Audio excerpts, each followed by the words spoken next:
Keith, just so that we have it, in case someone sees this who doesn't know you, can you say and spell your name? Absolutely. My name is Keith Huff, Keith Huff, and Director of Field Operations, City of Winston-Salem. And I'm sorry, y'all, I will be squinting through this whole thing because the sun is right there.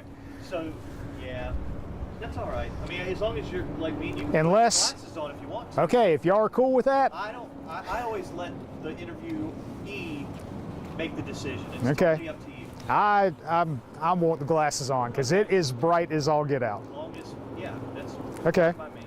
Cool. Keith, I guess it was a long night for you and your crews.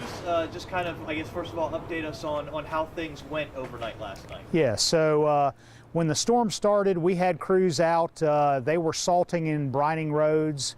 In our previous updates, we talked about our priorities, where we start with the major arterial roads first, critical care facility routes, then drop down to the collector streets, then finally the residentials. So yesterday was all about getting those major roads salted. The central business district, that's one I didn't mention, we salt and brine the central business district of downtown. And also yesterday we were assisting fire and PD with incident response. So that was the kind of the flavor of yesterday evening into the night. Crews worked. We work two 12-hour shifts in a day, and we will continue to work those 12-hour shifts until the response is done and we've cleared the roads. And what's the scraping and clearing been like? I guess you started that when? Early this morning? As far as scraping, yeah, we started this morning. Last night, as you're probably aware, the temperatures got pretty low.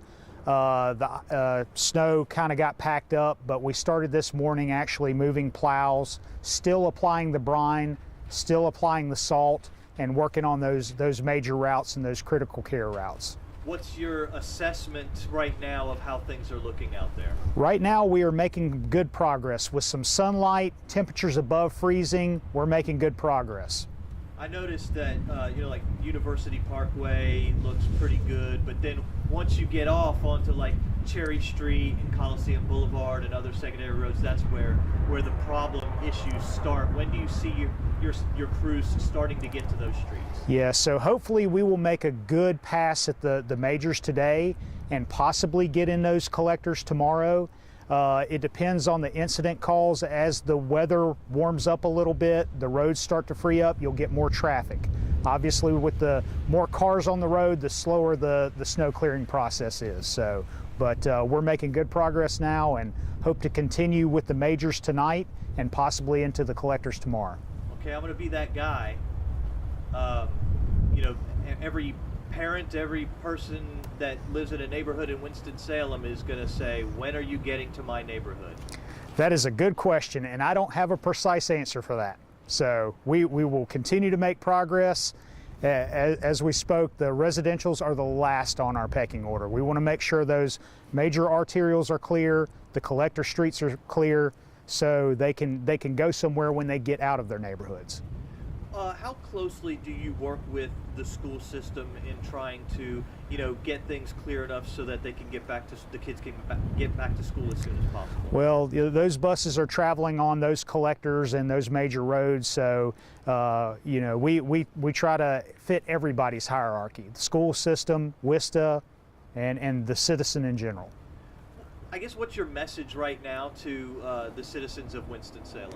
So message to the citizens is just bear with us. We've got our forces out there. We are working around the clock to clear the roads.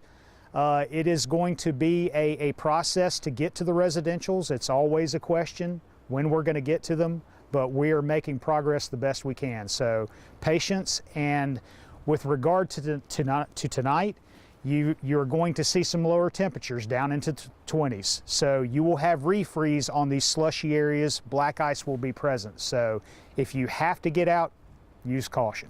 We haven't dealt with a situation like this in about 3 or 4 years. Do you feel like you and your crews were a little out of practice, or what was your assessment of how you guys handled everything? Yeah, there's always tweaks that we can improve on, and we'll debrief after this event. But Yeah, it's about resources, equipment, and progress for us. And lastly, I mean, I know you mentioned the factors out of your control as far as temperatures and things of that nature, but what's your best estimate as to when things are going to be somewhat back to normal around here? Yeah, we hope that with 2 or 3 days of warm weather, we can get on top of things and the roads will be clear and everybody will have this kind of in their past. That is the hope. Can you talk about your plan and some of your concerns with freezing overnight and how you all plan to handle that? Yeah, so with plowing snow, obviously that snow that's built up will start to melt and it'll refreeze on the roads. We'll have to come back and retreat with salt and or brine in those cases. And as we spoke about with the weather in the 20s, we're going to have that. So we'll have to come back and retreat those areas as need be. And kind of going off of that, I can imagine that some families are hoping maybe to get out tomorrow, get to church, whatever it may be for the weekend. Is there any recommendations? I'm sure, you know, this morning we even saw the roadways kind of still a little bit frozen even up until about 9:30 or so. What's your recommendation with that? Absolutely. Use driver caution. Judge the scene and drive accordingly. And if you don't have to get out, don't go out. Are you able to give a percentage of the amount of roads that you all have tackled thus far? I do not have an accurate percentage right now. We've got all of our resources out and it's difficult to say because some they have to make multiple passes on the road because the snow had been packed tight. And so I will not have a clear representation of that until probably this evening. Are you able to touch on those resources you have? How many crews do you have out, trucks and things like that in the city? So we've got 13 right now tandem axle dump trucks that are out there, 4 F-250s with plows and spreaders. We've got 4 brine trucks out there, and then we've got a couple of motor graders that are working the area as well. And again, that equipment will shift at 7 p.m. tonight, and another shift will take in and work 12 hours. Would you have any idea, I don't know if this might be a question for you or somebody else, but do you have any idea of how many accidents there have been on our roads? I don't have a total number, but I know that our staff have responded with WSPD to assist them, but I do not have a number. Are you able to touch on how you all helped out in assisting yesterday? Yes, so we will put brine on the roads, we will salt the roads so they can get grip and get the resources that they need to move the traffic out of there.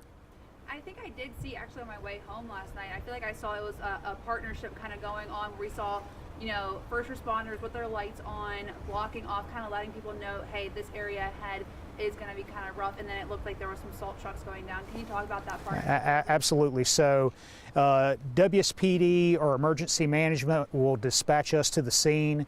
We will come out there, and if the road needs plowed, if it needs brined, if it needs salted, to get those areas freed up so that traffic can move, that's our goal and objective in that scene. Are there any areas of town that are historically bad that you guys know about that you kind of concentrate on? We have our topography challenged areas, if you will.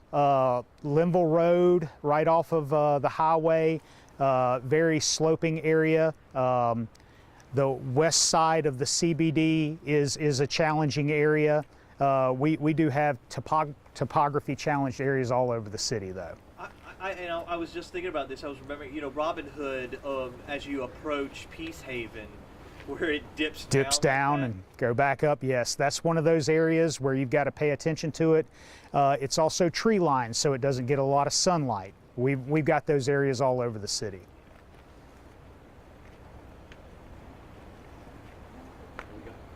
Thank you, sir. Yes. Outstanding. All right. Yes, fantastic job. What we were looking